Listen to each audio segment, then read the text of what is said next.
Keir Starmer faced his first crisis as Prime Minister this week, when 7 Labour MPs voted for an SNP amendment to the King's Speech and immediately had the whip withdrawn. Our rebellions, insurgencies and crackdowns correspondent Jonathan Goodenough has more. Yes, that's right, Starmer's majority was slashed from 174 to 160 overnight. If it continues to drop at this rate, he could be in office for less time than Liz Truss. Isn't that a bit of an overreaction? If so, I'm simply copying Starmer, who immediately deployed the most powerful weapon in his arsenal without warning, like an American police officer dealing with any person of colour. So what happened? It's all related to the 2-child benefit cap.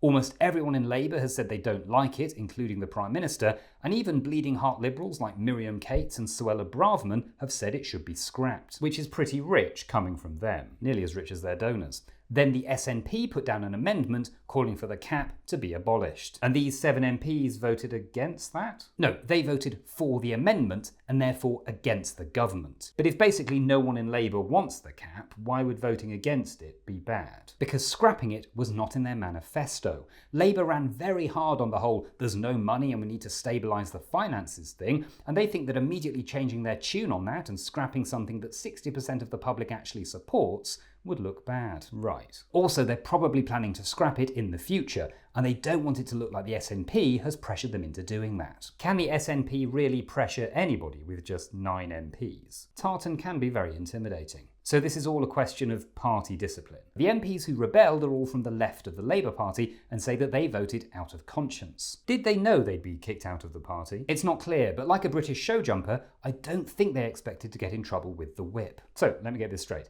Starmer gets to look strong, the rebels get to look like martyrs, and the SNP get to look like they're driving the agenda despite having not enough MPs to fill a football team.